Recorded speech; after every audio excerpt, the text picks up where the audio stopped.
Hello, everybody. Welcome back to the Yankee Center podcast. And we are here down in the dumps, not feeling good right now. Yanks making us all cry. It's all bad vibes right now. But you know what? We are going to attempt to find at least a hair of positivity. But before that, we are going to rant. So be prepared. Tom, Eddie, how you guys doing? Uh, I'm well, but this the Sox. Can we can we not lose? Losing's not good. I don't think it's a good strategy for winning. Hot take. Stop losing. I'm Thank you. not a fan of it. I'm really not. But I'm not on a either. positive note, the rest of the AL East is dog shit outside of Boston so far. Yep. Yeah, we'll Yeah, try and dig that's out a few something. positives. There's a lot of negatives, though, that I'm sure we're going to harp on a lot today. Oh, we are gonna dive into it all. I have many thoughts.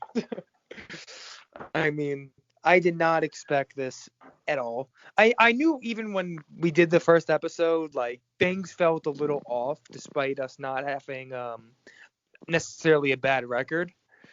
But now the results are starting to match what I've seen on the TV so far, and it's not good. I mean, whether it's the lineup or the rotation, right now the only part of this team that's making me happy is the bullpen, and that's it. And Garrett Cole, because Garrett Cole's Garrett Yep. Cole. But it's it's been a rough sight for this entire team so far, and it's just so confusing, man. I never have seen the lineup so lost in my entire life. Like, and I'm talking about I've been watching this team consistently since 2013, and I've saw the 2014 squad, 2015 squad with the McCanns and Beltrons of the world, and even that team, I don't think they ever quite looked as lost as this team has for the last 11 games at any point, which is nuts. It's nuts. This team Yep. sucks I right now. let's be honest, it's not going to last.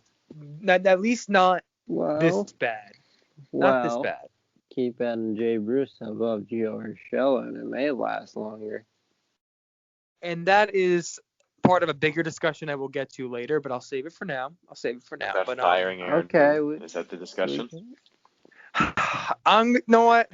I'll just get into it now.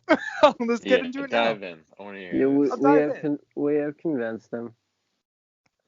I am not going to say I want to fire Boone because that's irrational after 10, 11 games, whatever the hell it's been. But I will be perfectly honest. In the time he's been here, I cannot say that he has improved as a manager.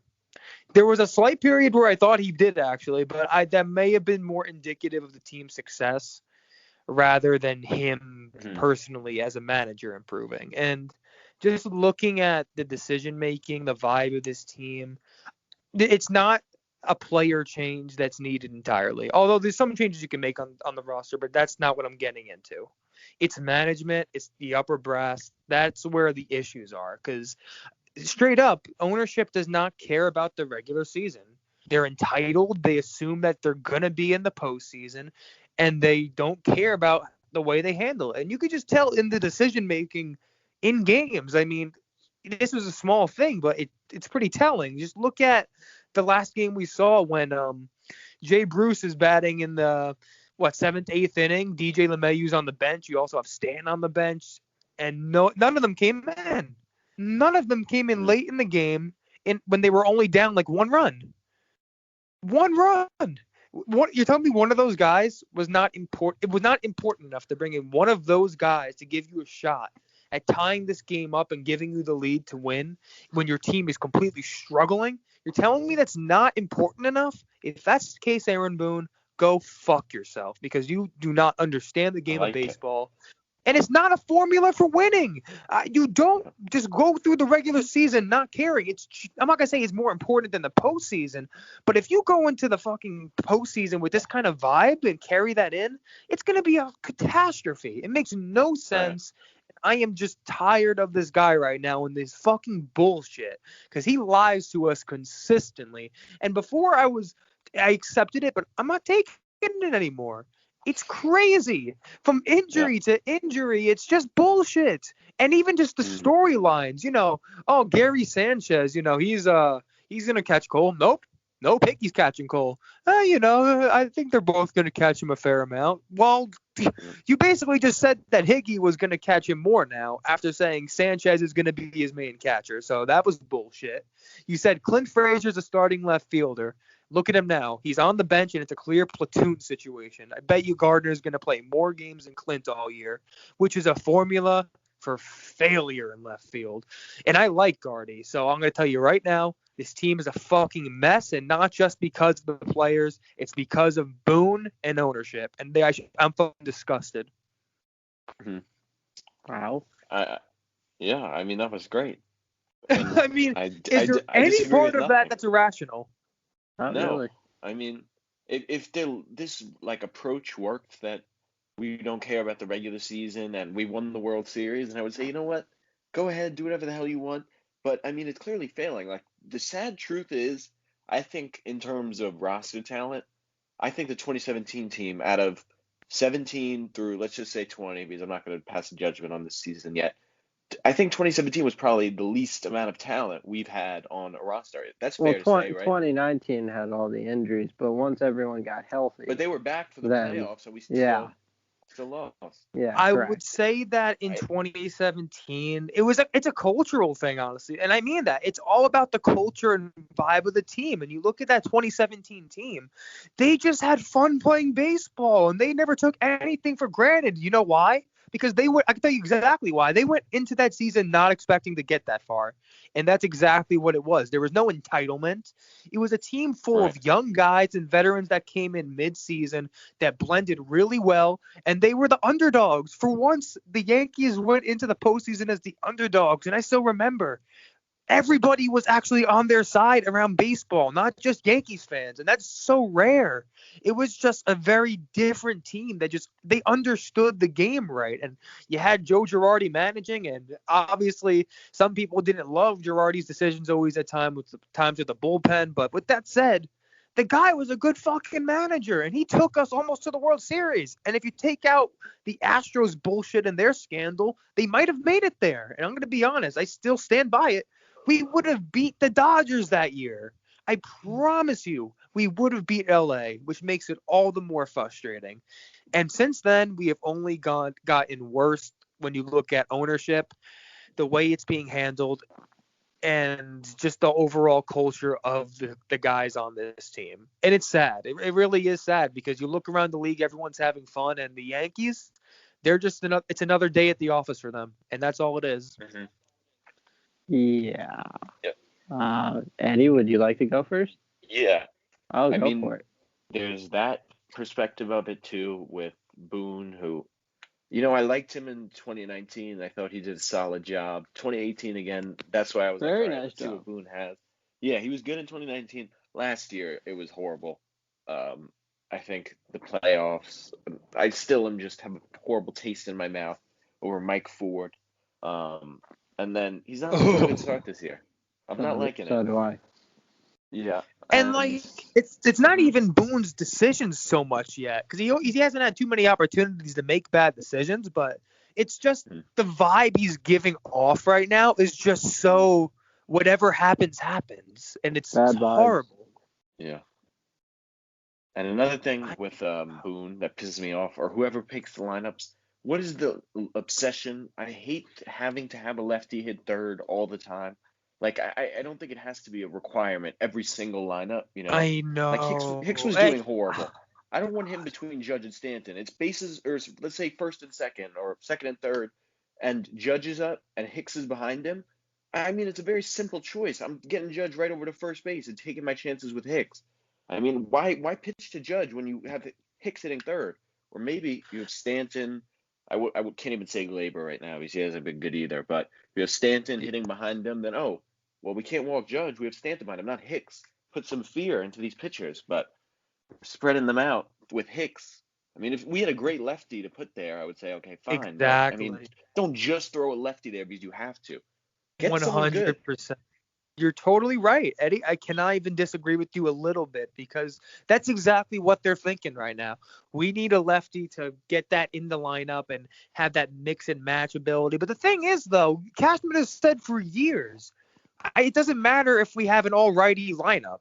It doesn't matter at all. Because if they can hit righties, then who cares? They'll take it the other way, oppo to the short porch, and it makes no difference. But clearly, they don't even believe their own bullshit because they are putting in a lefty in the 3-hole simply because he's a lefty.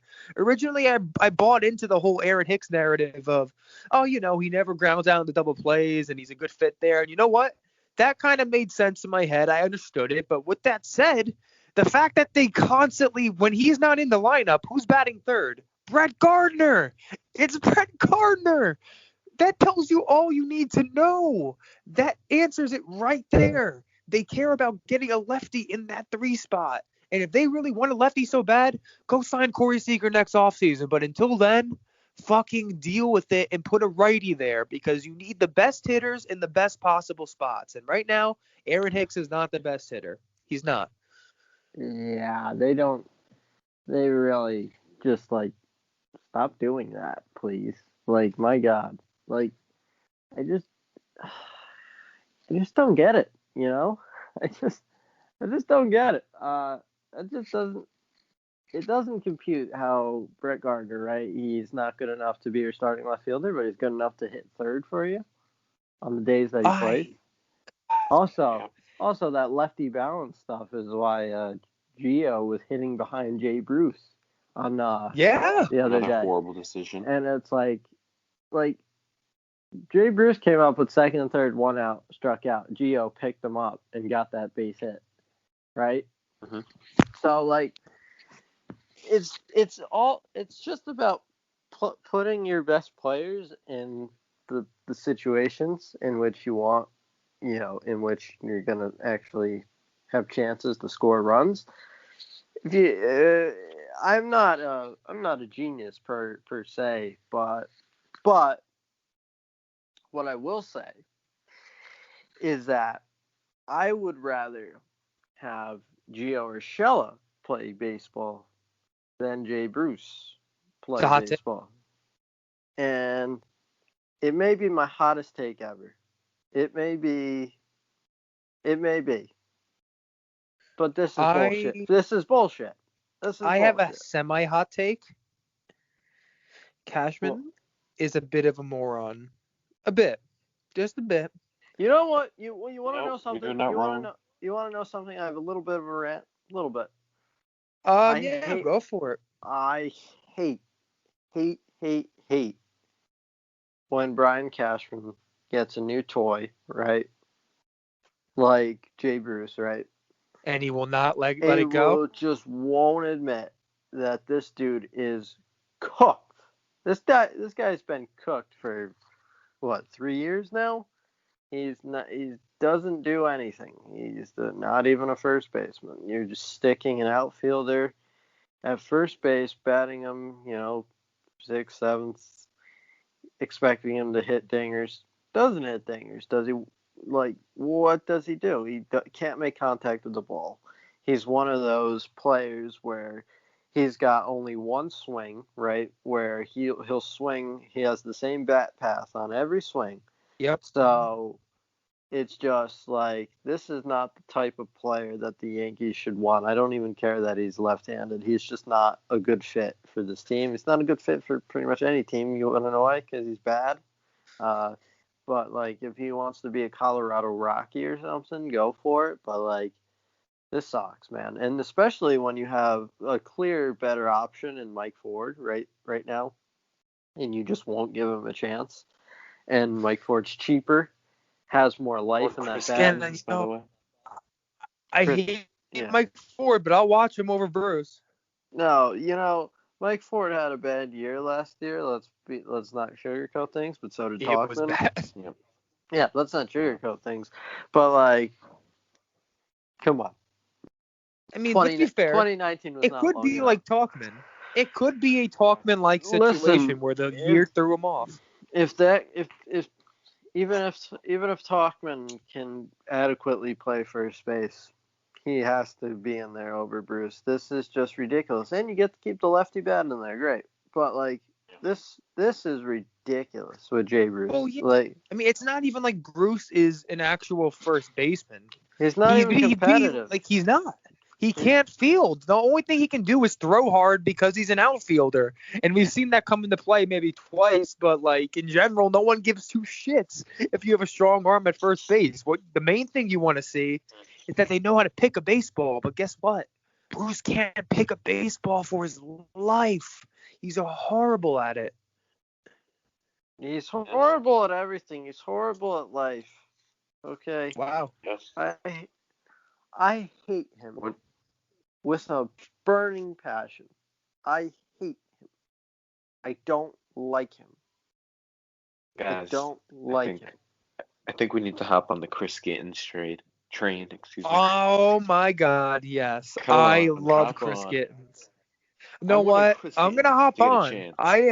I have liked him for a long time, honestly, and I'm not just saying that. Like, I've known him for years. Like, I've kept track of him, and he's always had big time power. He's an actual first baseman. He's a big dude. I mean, I would enjoy seeing him get a shot. It won't happen.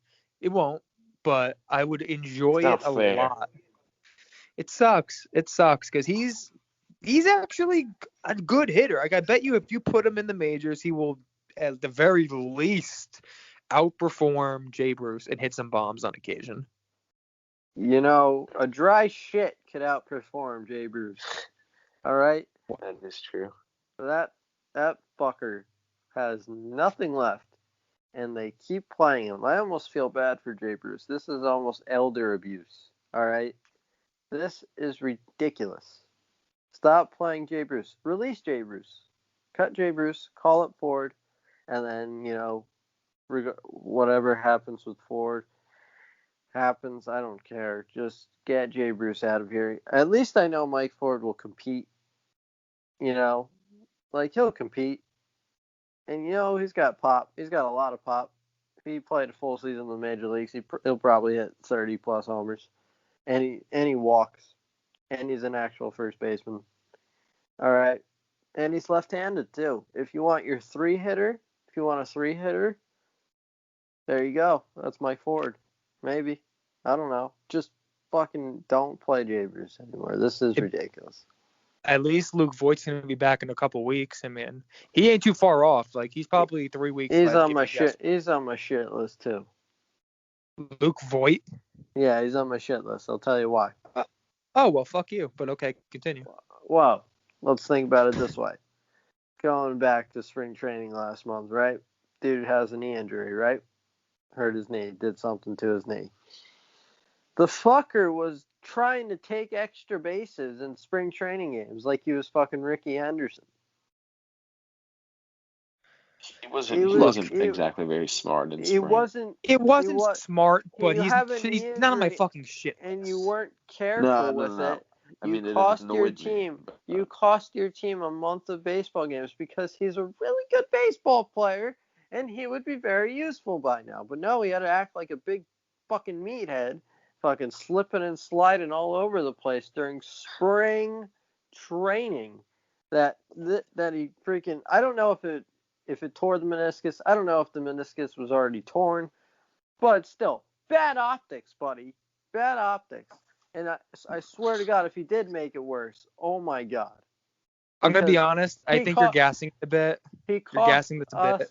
A month and potentially a month and a half of actual good first base play. I'm willing to bet that made no difference.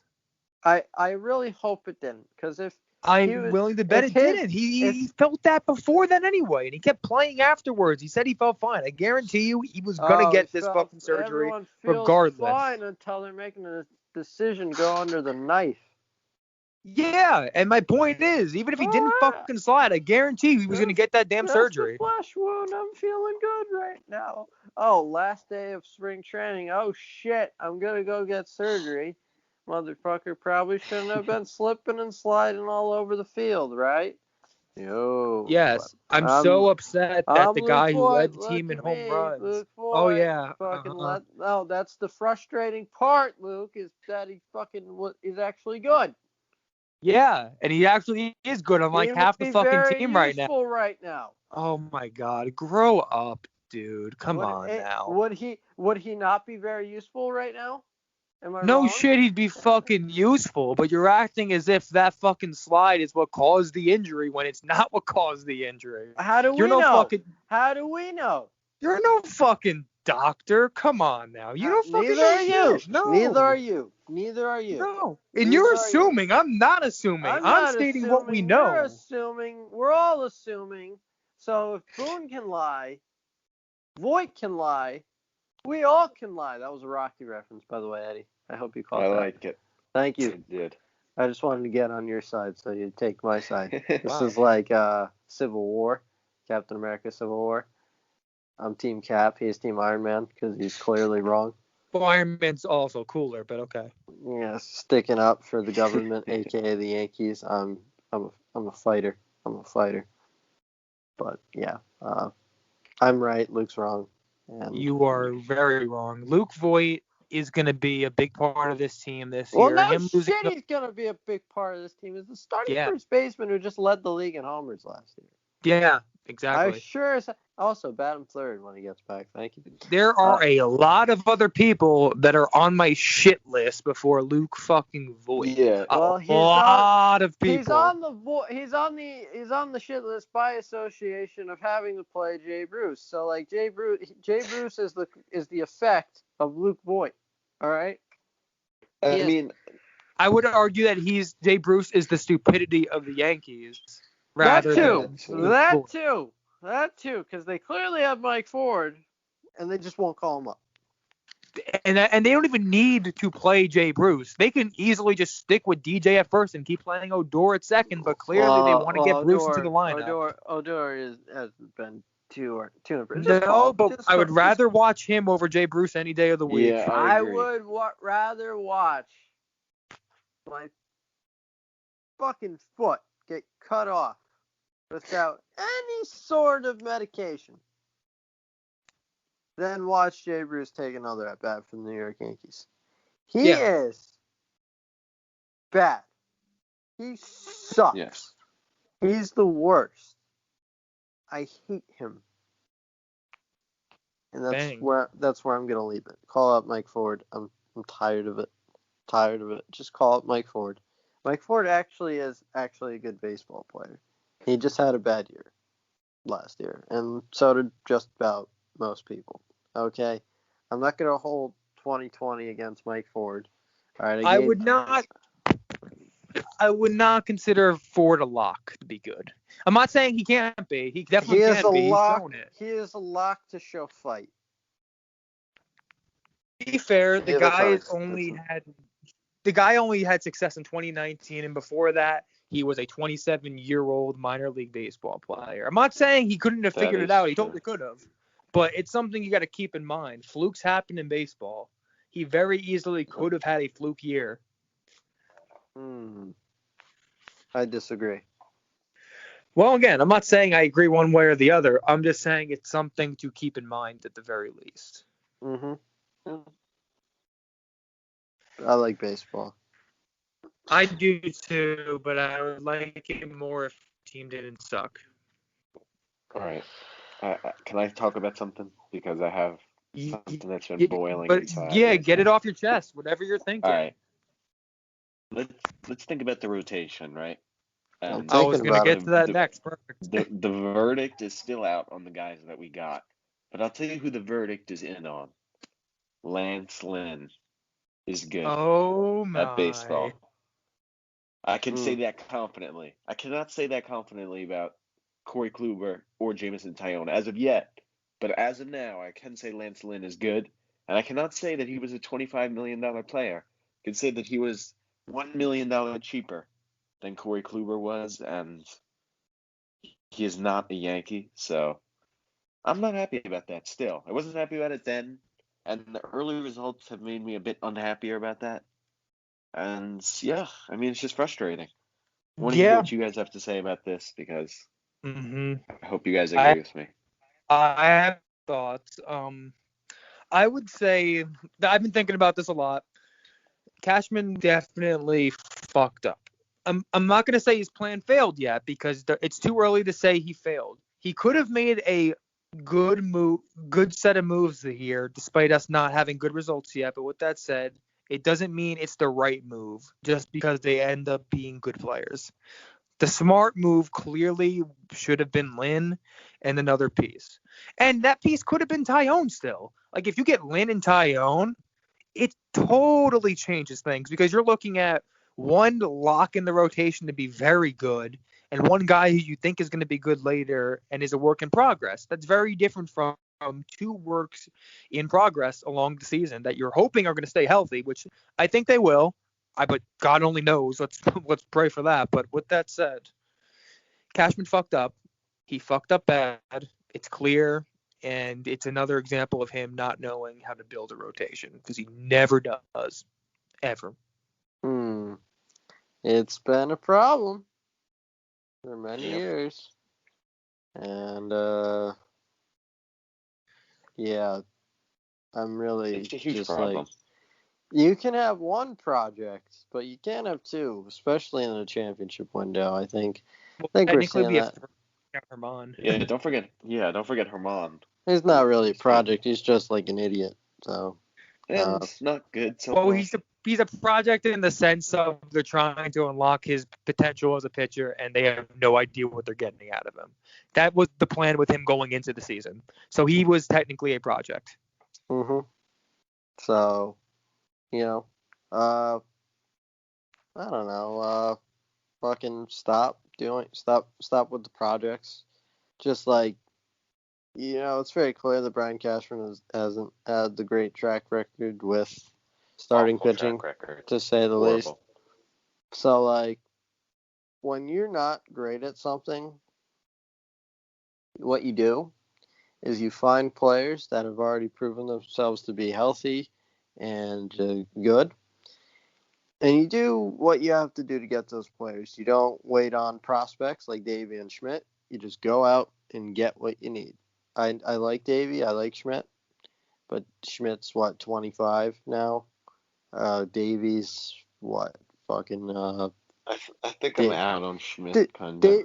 Davey's in his early 20s, but, like, he's undersized. He throws, he maxes out at about 96, 97. Right, but he's usually in the low 90s with a looping curveball. It's good stuff, but it's not the stuff that makes you say, "Oh my God, this guy has to be a Yankee for the next 10 years." He's tradable. And you know what part of the problem is too? Cashman, with all these prospects he has, he like holds on to them because he's this big prospect hugger, but then he never actually fucking uses them, like ever.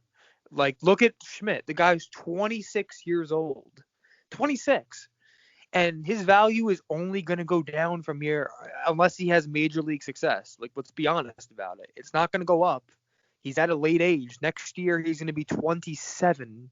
You know how late, like, at that point, you're not a prospect in the eyes of other teams and executives. You're not. You're just an old minor league player with some upside. And there's a big difference there.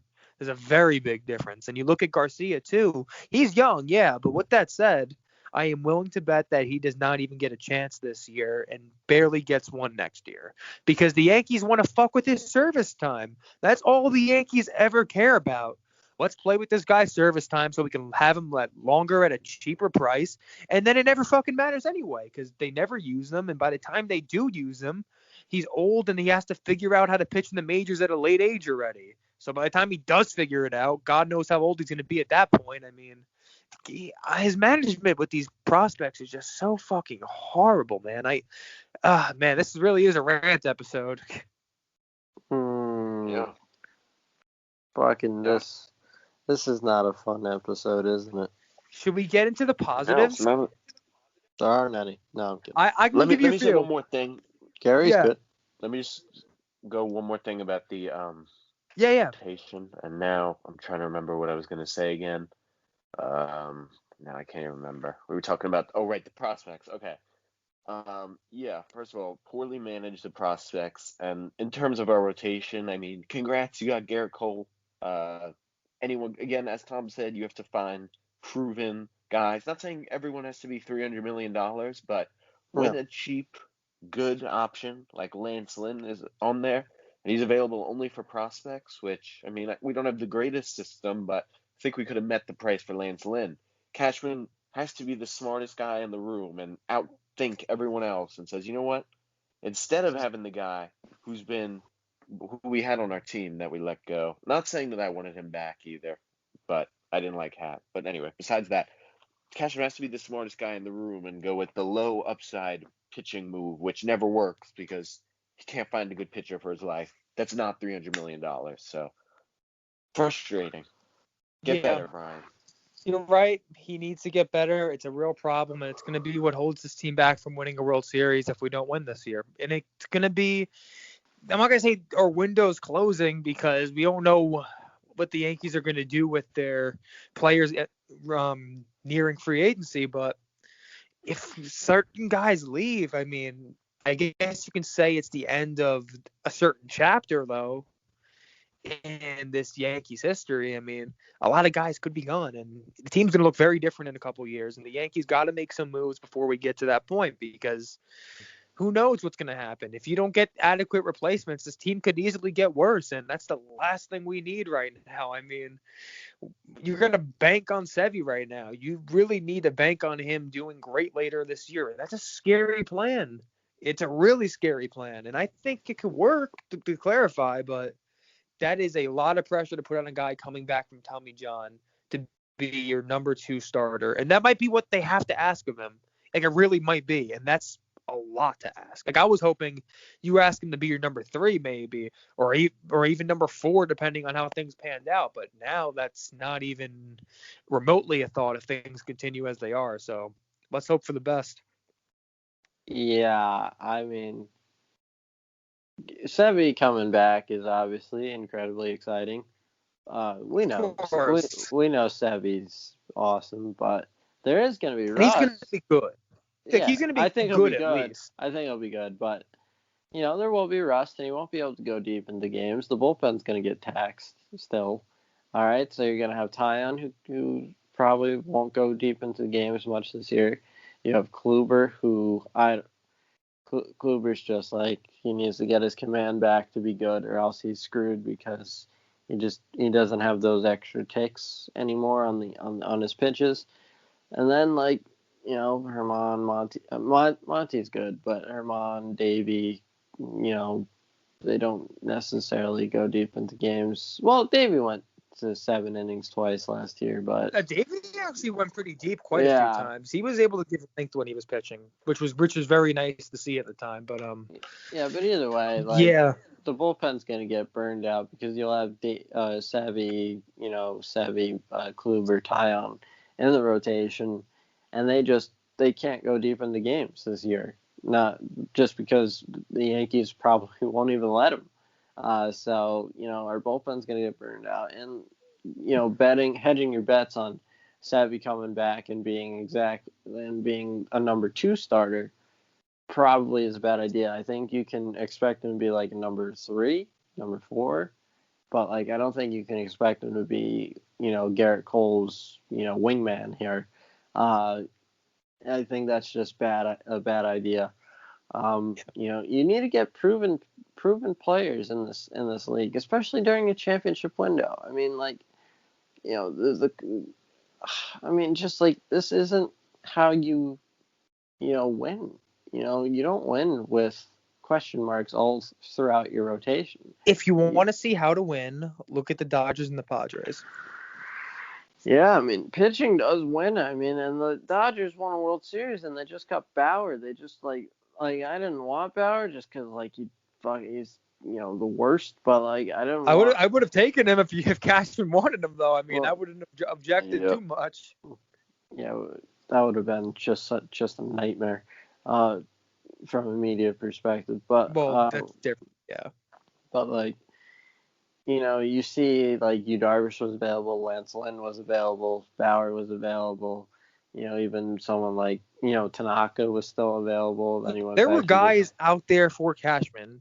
The reality is, he either A, couldn't afford some of them because of Hal's mandate, not to not go over the tax, or B, he felt that Kluber was a better option than, let's say, Tanaka or Lynn, which was obviously not smart. And I will say this. It could still work out. He can prove me wrong. It's very early still. For all we know, in a month from now, Kluber's going to start getting the command back, and we see a whole new pitcher that we're thrilled with.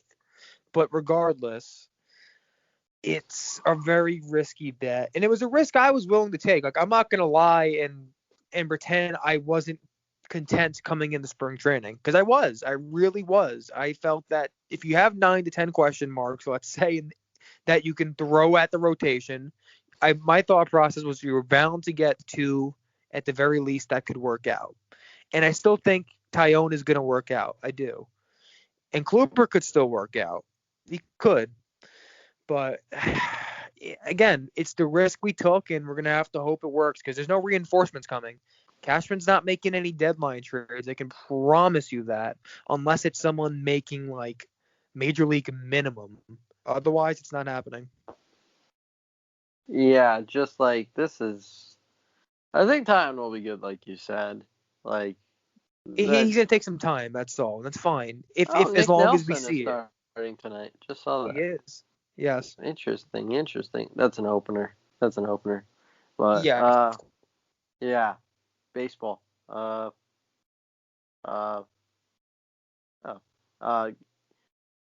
Fucking.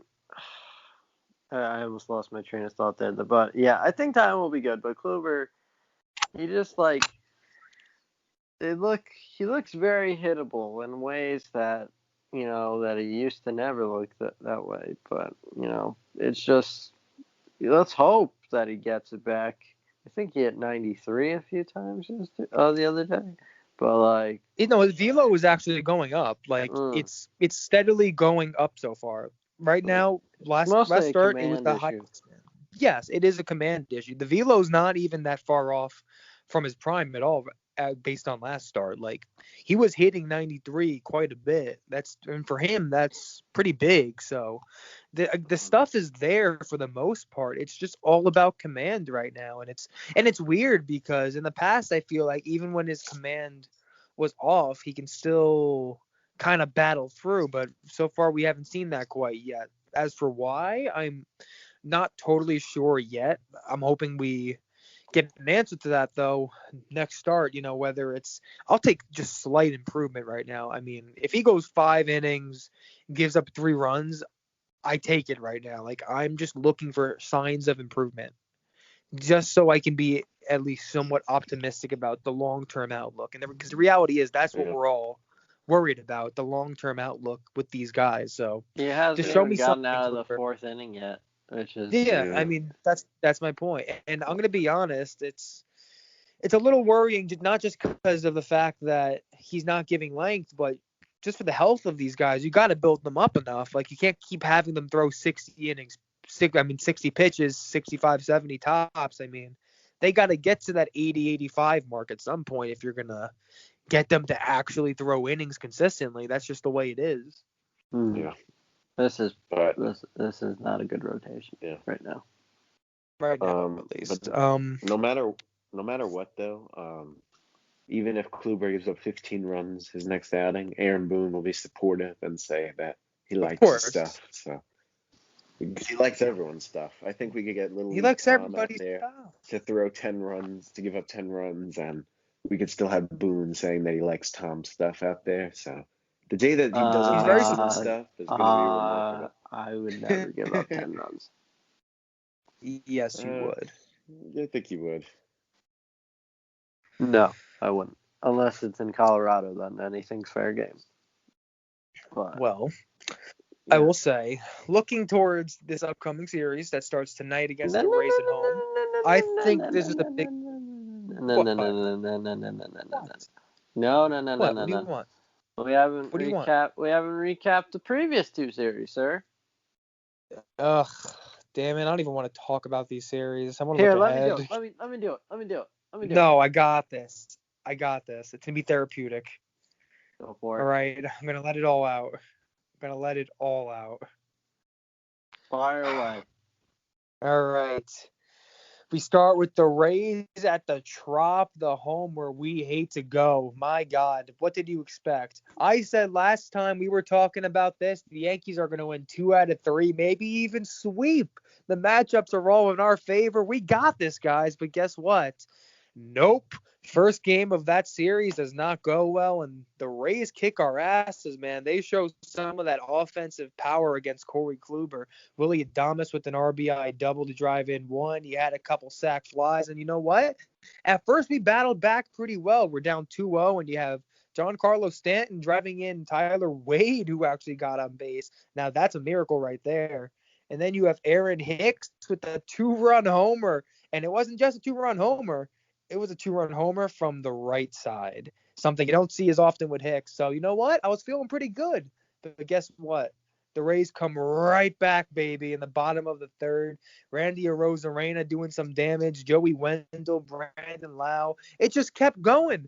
Nick Nelson was getting hit too. Lucas Litke was getting hit. And next thing you know, the Yankees are down 10-4. Not a pretty sight at all. And then after that, DJ LeMahieu hits a homer in the 8th inning, his first of the season to make it 10-5. But that's how it finishes. 10-5, Yanks lose. A fun game.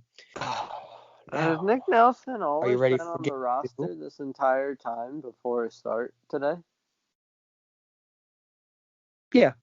Oh my God, we never brought him in for like a full week. Yeah, he was out for a while, I think. Oh my God, what the hell, man? All right. I know. Okay. Yeah, this series sucked. What? Yep. Yeah. Second game coming up. Honestly, you can just speed through this. I got this. Second game of the series again.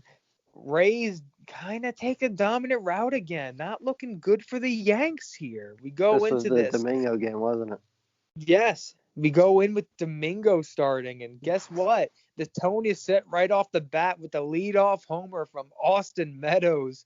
Yikes. Not a pretty sight for Domingo. He goes into that, but he gets out of it with just 1 run in the first inning, and I'm thinking, you know what? He can settle down here. He's got this. But nope. He gives up another 3 runs, and 2 of them came off a Francisco Mejia single, and the other came off a Randy Arozarena homer. The best player in all of baseball, apparently, at least when we face him. Yikes.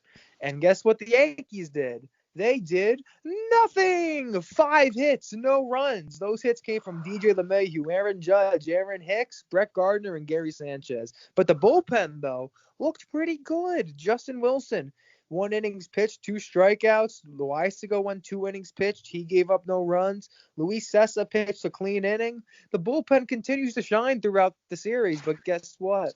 It means nothing if the bats don't hit. Yanks lose 4-0. Yikes again. Really good game there. Well, game 3, things change a bit.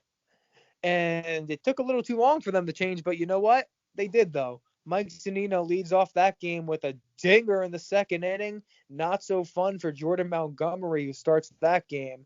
Yikes. The stuff is not there for him, but guess what? Yikes, Yikes, Scoop. He does what good pitchers do. He grinds, baby. Gio Urshela ties it up. It's too. Oh, yeah, they do. I would know. Now, Gio Urshela, 2-run dinger, ties that up.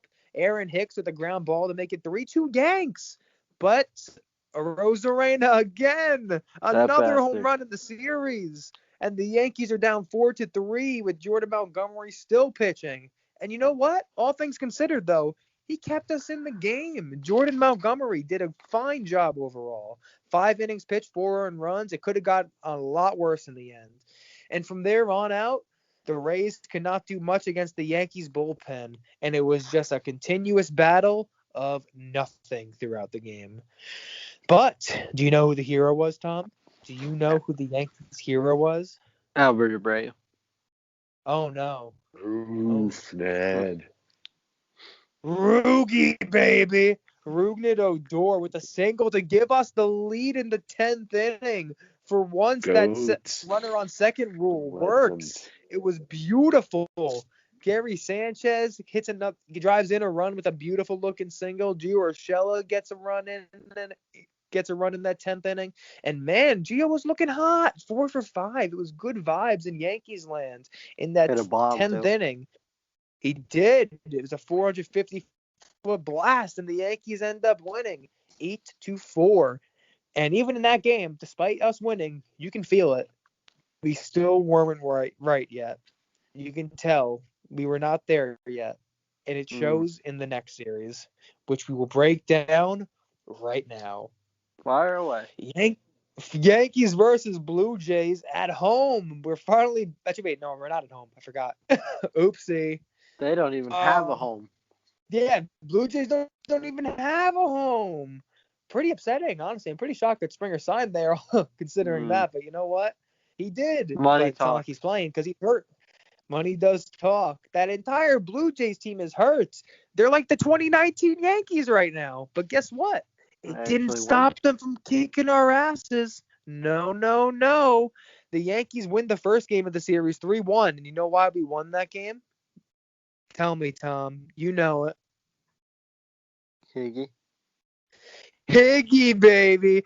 2 dingers from Higgy. He was the offense for the entire game. And the only reason why those 3 runs held up from Higgy's 2 home runs is because Garrett Cole was on the mound. And Garrett Cole didn't even look right. He looked pretty off. He did. But even with that, he got 8 strikeouts. He went 6 innings. And then the bullpen followed him up. Beast. Damn it, Tom. You can't keep repeating what I'm saying. The bullpen follows him up with 3 clean innings from Justin Wilson, Darren O'Day, and Aroldis Chapman showing off the splitter again. My God, that pitch is nasty. So the Yankees win 3-1. Really great pitch at the end of that game. Very good strike call by the umpire. Oh, yeah. I remember that. Very good. Very good job by that umpire. Totally hit the bottom part of the zone. I think we know where these next 2 games are going, so here we go. Yeah, and the shitter. Second game of the series, Yankees versus Blue Jays. I'm going to have to look at the recap on this one as I go through because I actually didn't get to watch a ton of this game. But it was not a pretty sight for Jameson Taillon, giving up 4 runs in the 5 runs in the first 4 innings. Not a pretty sight for Taillon. He got Tailloned. And actually, the stuff didn't look horrible throughout the game. He did look decent from the clips I saw, but it wasn't enough, clearly, as the Blue Jays did some damage. Missing his spots consistently. The command was not quite there yet for him, and in the end, the Yankees' bats did not do enough to even come close. The final score of this game, the final score of this game was 7-3, and the 3 runs came from a Rougned Odor groundout, and the other 2 came from a Giancarlo Stanton single. Man, it was a rough game. It was not fun. Clint got a hit in this game, though. He did, but it doesn't matter because he's not starting. We'll get into that after you recap this. But I do have to say about this game is that the umpire was so bad. Yeah, I heard about it. It did not sound good at all. He was awful. Full balls off the plate getting called strikes. Just ridiculous. Not good. It's not a good look. Well, time final game of the series. Let's wrap this up. Yankees make it close, but it was not enough in this game. Who do we have on the mound? It is our guy, Corey Kluber, giving up 3 earned runs over 4 innings pitched. Gave up 2 dingers. Not what you want to see, as Joe Girardi would always say. Aaron Judge, though, he had a good game. The guy had 2 dingers. Gave us 2 runs from him, and then after that, well, the offense just came from Gio Urshela, who continues to have a pretty decent season, actually. One of the few guys on this team, actually, making me somewhat happy. Unfortunately, you have guys like Alejandro Kirk and Bo Bichette ruining it for us. So, not good vibes in Yankees land. You go into the 9th inning. Bad vibes. You go into that 9th inning, tie game 4-4, and Bo Bichette takes Chad Green deep. And I just want to point this out. Chad should not have been in that spot. It should have been Chapman, but, whatever. It's okay. We're probably going to lose anyway because the Yankees can't hit, but, if anything, it kind of made the suffering a little quicker. So good job. Good job. You don't Yankees want to lose lose 5-4. you don't want to lose without using your best reliever. And Absolutely. that's exactly what we did. And you're right. Chapman was a better fit for that. And then if you took the lead in the 10th, you could have just had Green come in and close. But Yeah, exactly. But like logic doesn't What apply here. It does not apply here at all. Yeah, I will say 2-4. so far, the few benefits the few positives we've seen rather from this Yankees team. I will go into a couple of them. Not many, but there are a few. Aaron Judge is still raking, so I guess that the side isn't bothering him much, which is good to see. And he's not dead. Yeah, he's not dead. That's confirmed. So to this point, he is batting 308. He's got an OPS in the 1 dots, 4 home runs. It's what you want to see from Aaron Judge so far. And outside of him, you got Gary Sanchez still raking. Definitely, you needed to see that to open the year. He needed a hot start. That's what we said going into the season. And so far, we've gotten it. The guy has an 846 OPS, 265 average, and 2 home runs. And from a catcher, that's more than enough, especially when you also have Higgy doing his thing. Because anytime Cole's pitching to Higgy, he becomes a god. It's like the rule. It's the Cole effect. He makes everybody better. I guess it's kind of how it works, right? Yep. He's very good. And I'll also point out DJ LeMahieu. He's been a mixed bag. I'll say this. Yeah. Because the numbers are not bad on DJ. They're not. I think part of the problem is that he spoiled us a bit these last 2 years. And I'm a little worried about how Yankee fans are going to handle it if he gets a little worse. Because it's very possible. And I'm not saying that because I don't believe in DJ at all. It's just it's tough to maintain what he was doing. Let's be honest about it. The guy had 1,000 OPS last year. Yeah, I won't 1,000. Do that. He bet 364. That's a tough thing to do. Yeah, it's a tough thing to do. I think his OPS will be in like the late 8s. And that's fine. That's what he was. That's exactly where he was at in 2019. 2019 he had an 893. So if he's in that 860, 870 range at the very least, I think you're cool with that. As long as he's consistently doing his thing, because that's what you need from DJ. That's what I like about him always. He's consistently giving you good at bats, and he's gonna always have a chance to drive in a run. And that's the one issue we've had with him so far. He's been a little inconsistent, and he's not driving in runs when given chances. So I would say if he can just improve on that a little bit, I'll be cool with him. Like it's all I need. Improve on the launch angle. Yes, avoid the ground balls, and that's precisely why. By the way, with the double plays. That's why I don't want him batting third, like some people say. Like I don't want to see the double plays because the reality is that he hits ground balls a lot, even when he's going right, because that's just the way he is, and it's fine because he knows when to hit ground balls in the sense that if he sees an opening to the right side, he'll shoot a grounder that way if he knows he can. Like that's DJ smart that way, but. In general, though, it's not smart to have a guy like that batting third because you're going to run that risk a lot for double plays. So he needs to stick in the leadoff spot for me, probably. But if he really starts raking like he was last year, then fine, whatever. I don't care where you bat him, but we'll see what happens there. Do you guys have any thoughts on the Yankees hitters that I mentioned doing good, or do you want to move on? Eddie.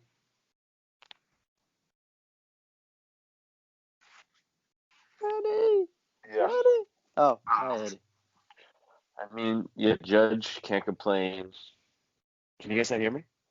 Yes, we can. Yeah, hear. Okay, good.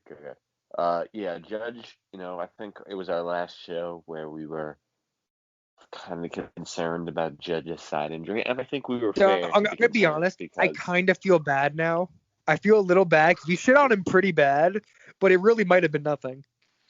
You know what? It's probably true, but with his past, it's not unreasonable because. No, you're right.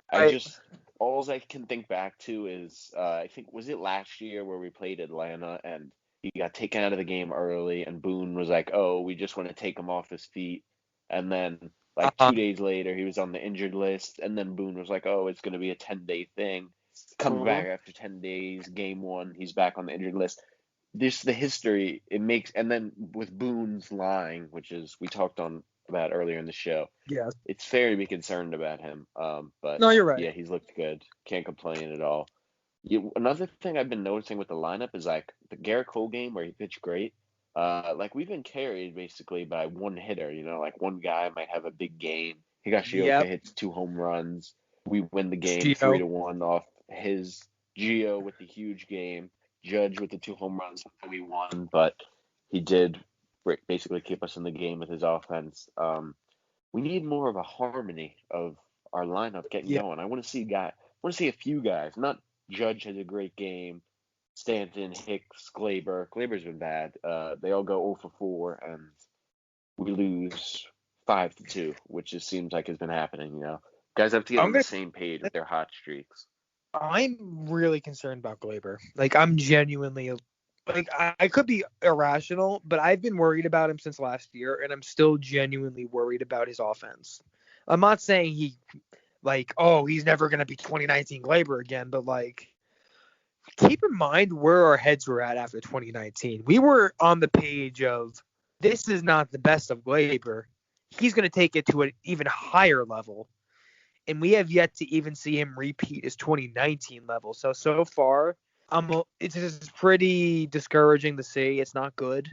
It's not what you want at all from Glaber. And, you really got to see more from him because keep in mind, we're going into an offseason where you're going to have a huge class of big offensive shortstops. And if you decide to move on with Glaber as your shortstop, then you better be damn sure that this guy is going to be the man you expected him to be in 2019 and beyond, because you're going to be passing on names like Corey Seager, Trevor Story, Correa, Javier Baez. Like, those are all big names that you'd be passing on for someone that might not even be an incredible hitter. And again, I'm not going to say he can't be, because he obviously can be, but I can't help but be a little worried. Do you guys feel that way at all? Or?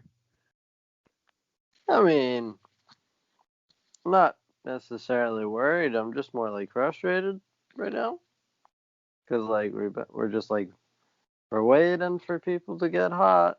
It would be nice for Glaber to get hot. It would be nice for Giancarlo to get hot. It would be nice for just about everyone to get hot. But like, it's been we're in our second week now, and it's just like let's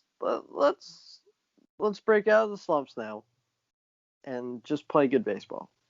And 5-7, we're not by any means out of it or anything. Thank God the rest of the AL East isn't great right now. It's just, and you see a lot of players throughout the league struggling offensively, but like our guys are too good to be held down for long. It's time for Glaber to step up, Giancarlo to step up, etc., etc. DJ's got to be better with runners in scoring position specifically. Hicks needs to step up from the left side. He looks good from the right side.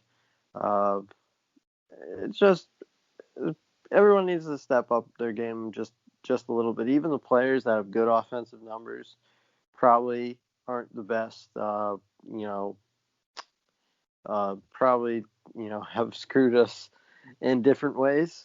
Maybe defensively. It's really weird because we do have some guys doing good, but at the same time, it feels like no one is doing good. Because, like you said, they have so many games where they just suddenly forget how to hit. And it's so weird because this team is just so hit or miss with their players in terms of the games they have. Like, it's never, from what I see, like, it's usually not this guy's either going to have a pretty okay game. It's no, this guy's either going to fucking destroy the ball today or he's going to have no clue where the ball's going. Like, that's kind of where my head's at when I watch these guys.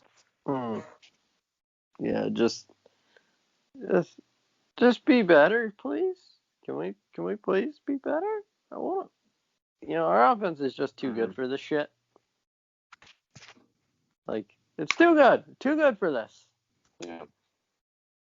Like, stop sucking. Thank you.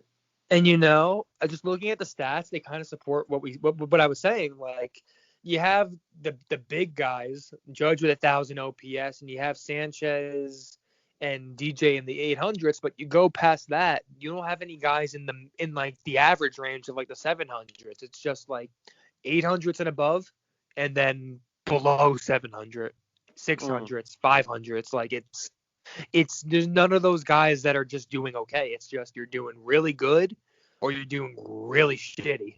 Yeah, That's it. You're either Jay Bruce or you're Aaron Judge, and there's like no in between. Yeah, right now. that's what I mean. Like, stop sucking. Stop sucking. God damn, this he pissed me off now because I'm sorry, but this would you like to preview this upcoming series? Well, I do have one last thing to say before we can preview this upcoming series. Yeah. Fucking my God. I think we got into this a little earlier, but like... We did a bit, because I think I know what you're going to say. Clint's the left fielder, yeah. but he's not the left fielder, so why would you say he was the left fielder if you didn't want him to be the left fielder? You want Gardner to be the left fielder, but you said Clint was going to be the left fielder, so it makes us all confused as to who the left fielder is. Left is. Yeah. I don't care that he went over 17. I don't care that he went over 17. You want to know why? Because Giancarlo went like 0 for 20. And you know what? You don't see Giancarlo looking behind his back waiting for fucking Mike Ford to come up and take his job. No! Fuck. It's like, how do you expect the kid to fucking play well when he's got Brett Gardner breathing down his back at any sign of trouble? That is not how you develop a player. I don't care if he's 26. I don't care if he's 22. I don't care if he's 30. That's just not the way to do it. That's not the way to do it. I'll say this. Not done. Continue. Okay, so Tuesday has two really nice back-to-back at-bats to end the game. He gets screwed by the umpire on a walk because obviously we had a bad umpire. The ball was a full ball inside. And then the next at-bat against David Phelps, he hits a ball 107 miles an hour off his back for a single and fucking takes Phelps out of the game. All right? He's looked better defensively. All right? He's making all the plays right now, right? So what do? You think you would reward him by getting him that next game, right? Especially since you sat him 2 out of 3 games in Tampa. But no. Brett Gardner has to play. Why? Why does Brett Gardner have to play? If you want Brett Gardner to play, just play him for fucking Hicks. Stop punishing Clint Frazier. You're not treating him like a player who's going to be here much longer. And if you didn't want him to be here much longer, you didn't need to freaking commit to him. But you committed to him. If you didn't want him to be here, you should have traded him. Like, what the fuck? If you didn't want him to be here, you had plenty of opportunities in the past to trade him. Okay? I don't understand why now Clint isn't the future left fielder. You kept him around all these years for a reason. He cleaned up his act, cleaned up his defense. He actually has good discipline now. He has power. I don't understand what the problem is here. What's the problem? Why is Brett Gardner? Why?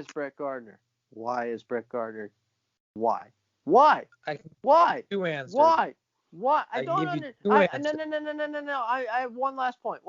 Then you can jump in. I know exactly why Aaron Boone plays Brett Gardner. It's his comfort. They're dating. Oh, never mind. It's a comfort thing. It is a comfort thing. He will not let Clint Frazier get a fair shot because Brett Gardner is safe and reliable. Okay? And Clint Frazier is the wild child of this lineup. Okay? Anytime Clint struggles, you can get concerned. Anytime the rest of the lineup struggles, they don't bat an eye about getting replaced. Clint Frazier fucking has to look behind his back because Brett Gardner's right there. It's bullshit. That's bullshit. That's not how you develop a player. Okay, you can go now. I'll say that the leash needs to be longer, guaranteed. I'm not saying Listen, wait. I'm not saying he was good. He was terrible. He's been terrible. I know. I'm aware. I'm just saying. I agree with you. I'm just saying everyone else has been terrible. Short. Yeah. The leash for Frazier cannot be as short as it is so It far. It cannot can't. be It has to be 17 at bats.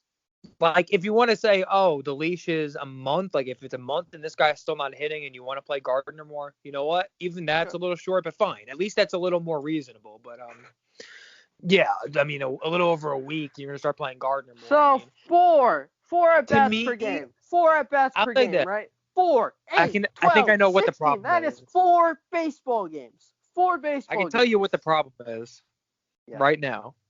If the Yankees offense was actually doing good and Clint Frazier was in that lineup not doing much, then I guarantee you Boone does not make the move for Gardy quite as much. Because at that point, no, let me finish. No, Tom, Jay Bruce is hitting 100 right now. Tom, and I'm not done. Clint's the problem? All Tom, right, I never all right. And you're betting said he Jay was Bruce 6, 2, 6. You did not even let me finish, but okay. Oh, you can finish. I'm sorry. I was gonna say that you got to think of it this way: when your team's winning and you have the offense hitting that so well, it's all good vibes, and you're not giving a shit if you have a couple players struggling, because at that point it's being masked by the rest of the team doing so well. But when you have the team on this fucking downward spiral, Boone and ownership is just looking for any fucking answer to ignite this offense. So I think part of the reason why Gardy is playing so much is that the Yankees are so desperate to get any fucking offensive productivity from the lineup. And they know Gardy has his little weird spurts of 1 week where he gets hot, hits a couple homers, and goes off for some reason.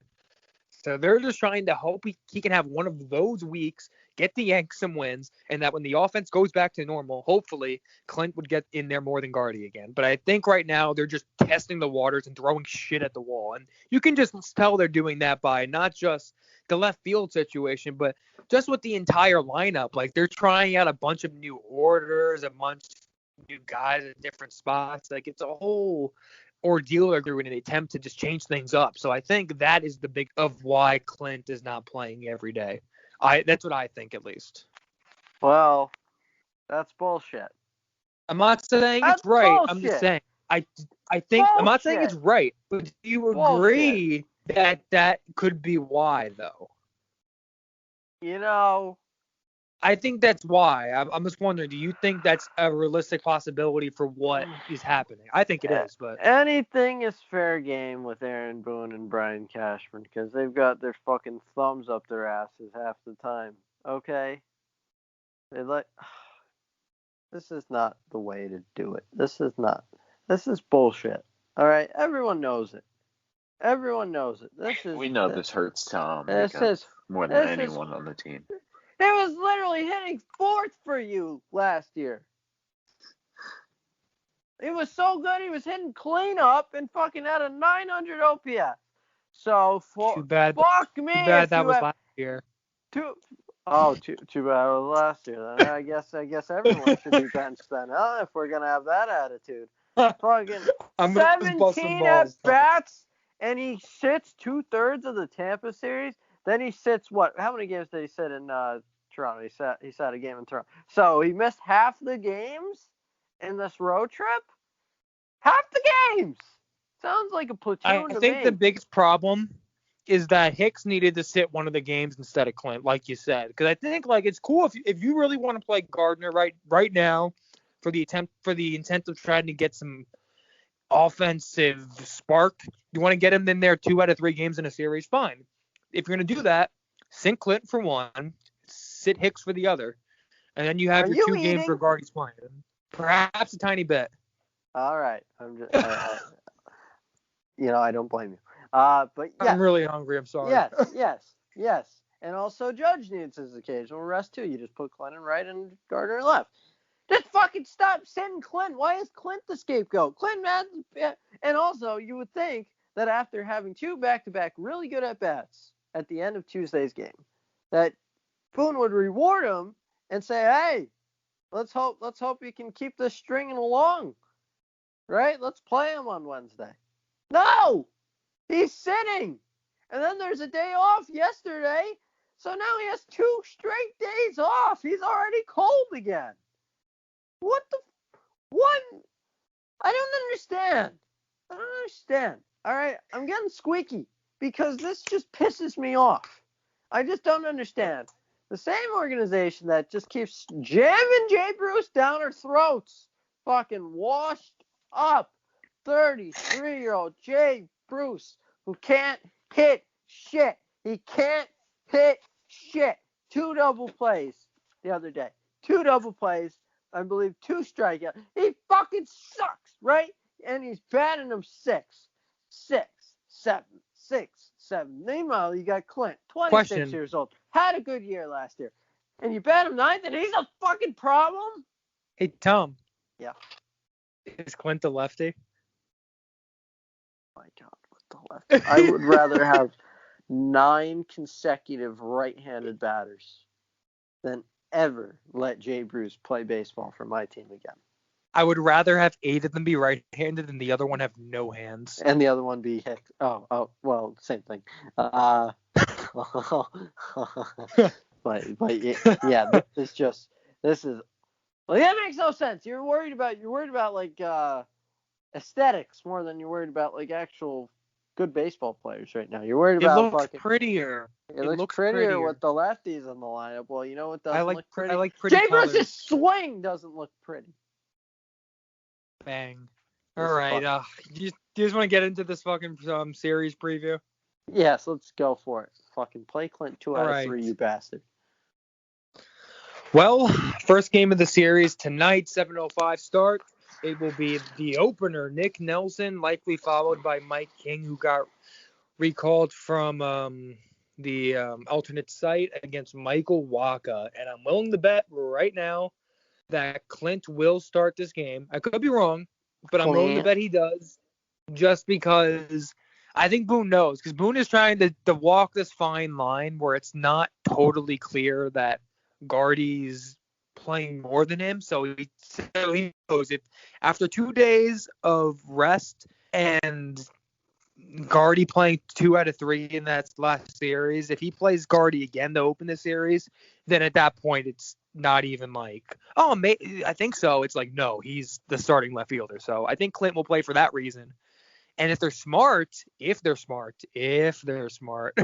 on Saturday, when we're likely facing Tyler Glass now, Clint will also start that game because he actually has a quick swing that could catch up to that velo, unlike Gardy, who would never legendary. Hit that 100 mile per hour gas. Huh? Some would say legendary.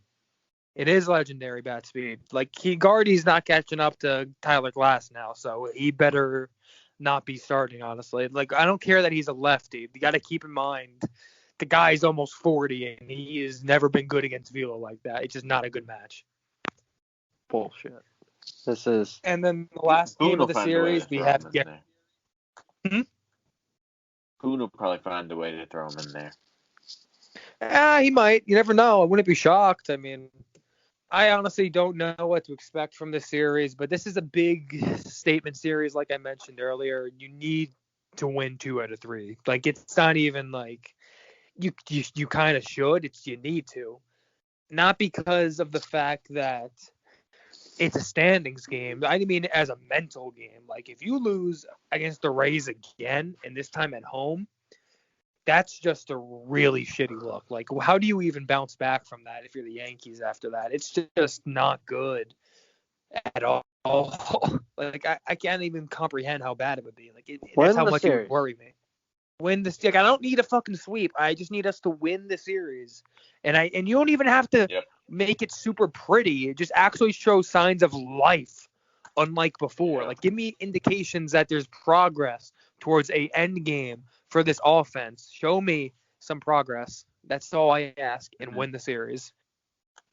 Yep. Yes. Win the damn series. It's a simple ask. Worst case, do not get swept. Please. Oh my God, if they get swept. Oh. At the very least, I think we'll win the cold start. We'll win the cold start. Hopefully. Well, it seems like the only thing we can win right now. That's what I'm saying. When Cole's on the mound, I have a lot of confidence. So I think we can definitely win that Sunday game. So it's very imperative that the Yankees win one of the first 2. And realistically, if you're the Yankees, you got to aim to win this first game tonight because it's Michael Wacha, who sucks. And even though we have an opener tonight, if they're actually not horrible offensively, need to do damage against Waka because Glasnow is going to be as tough as anybody they face all year. You will be lucky to get off two or three runs when the Yankees offense is going good. Right now, they'd be lucky to make fucking contact and put a ball in play, let alone score 3 runs. So win tonight, please. They should just bunt every game. Honestly, could we just like wave the white flag for that second game? Because I'm just thinking about like the pitchers we faced so far and how we've looked against them, many of them being really bad. Think about how we're gonna look against Glasnow on Saturday. Okay. That's kind of get. That's it. It's gonna be fun. It's gonna be really fun. Yeah, I just pictured it in my head. I saw Clint striking out. It's not good. I fucking hate you. Is that what you say to a man who's down and out right now? Sorry, a man bud. who's been beaten, broken, tortured, burned at the stake by Aaron Boone and Brian Cashman. No, All it's right. not. It's not. That's not. It's not what it is. All right. But yeah, what we got? Monty Cole, someone Tuesday, someone Sunday. You got Kluber? you Monty. got Nelson today, Monty tomorrow, and Cole on Sunday. I got you. So Monty, yeah, Nelson, Monty Cole, yeah. We need 2 out of 3. Win today, win one of the next 2, and you got a series win. And hey, great job, guys. And then the season series with Tampa is actually tied because we lost 2 out of 3 last week. Then we win 2 out of 3 this week. And our season series is tied. Then we play Atlanta, who's been struggling. Cleveland is good, but they're not great. Then we play Baltimore, Detroit, Houston, Washington, yada, yada, yada. You seen the stand? Yes. The Royals are in first place. Yes, they are actually a very interesting baseball team. And the Mariners are in first place in the West. It's very, what the fuck? That's baseball season. But, Yeah. Fucking just get hot. The players that have been struggling need to get hot. Giancarlo, Gleyber, DJ a little bit, Hicks, Clint. Just start hitting. Jay Bruce, just go fuck yourself. But yeah. I'm just trying to think if there's anything else to say because I think really much. I think we kind of covered suck everything ass. we need. Gary's really good. Yeah, He's we doing talked good, about actually. I can't Yeah. even hate on Gary now, so that's good. Not right now, at least. Not right now. Yeah. The base running error the other day wasn't great. That but, was horrible. But then again, I'll let it go, though. Higgy the next day fucking Olay to pitch in the dirt. So like Olay! both of our catchers did something to cost us deeply. I'll say because this. that's what bad Higgy baseball has a teams different do. style. It usually works. That time it didn't for once because he doesn't usually need to move his whole body on pitches like that. He just kind of whiffed for once. It was weird. That was just a weird fluke. Like Gary, that was just Gary being Gary. That was versus Higgy fucking up. To me, there's a difference. I think Gary just fucked up too. I'll disagree. I don't think Gary. Does Gary get picked off much? I don't think he does. No, it's more about him not being necessarily mentally there as a baseball player always. Kind of like Gleyber. Gleyber. I hate that name. Don't like it. Gleyber. I don't like the name. You don't like Gleyber? I can't like Babe Ruth when he can barely hit a baseball. I just can't. I can't. I haven't seen this guy consistently hit in 2 years, so I just can't hear it right now. It's not actually his name, you know. I'm aware. It's actually Gleyber Torres. I know. That's okay. Everyone loves Gleyber. I'm very down on him still. The defense needs to clean up, yeah. But he's been a little better. Just make all the routine plays and stop letting the ball play you. Yeah. That's it. Thank you. Love you. Is there anything else? Eddie, is there anything else? Let's not suck and let's go Yankees. I would run through a brick wall for that man, folks. I would. Yeah. Let's not suck. Let's play good baseball. Everyone hit. Bullpen, keep doing your thing. Starting pitchers, give some length. That's what she said. And, fucking stop sucking and cut Jay Bruce, please. Cut Jay Bruce. Like that, I would rather cut Jay Bruce than ever win another baseball game again. My hatred of Jay Bruce just runs through my veins, deep into my bones. Just like it's in my blood now. I hate you, Jay Bruce. I don't hate Jay Bruce the person. I just hate Jay Bruce the baseball player. And I just want him to know that. It's nothing personal. It's just you've done a personal attack on me by being bad at baseball. And I just don't want to see it on my baseball team anymore. But I still like you as a person. You did a good job mentoring Clint. Saw that. So be a bench coach, Jay Bruce. Thank you. All right. I think I covered everything that I wanted to. Anything else left? I've got nothing. Mostly because I can't think. I'm dumb. But whatever. Eddie, is there anything for you, little buddy? No, I think that's it. Could you say we covered all the bases? We did. Indeed. I like that. You can. Boom. Well, this has been a pleasure as always. I am looking forward to the game tonight as well as the rest of the series. Hopefully we can spread some good vibes next episode instead of wanting to cry. I missed most of it today's game. Yeah, I'll probably catch most of tonight's actually. Tomorrow I'm probably going to miss it, but we'll see. But I will let you know. I have no life, so I'm just going to watch all 3 games. Mm-hmm. All right. Yeah, well, as always, this has been another great episode, and I will see you both next time. Peace out, everybody. Bye. See you.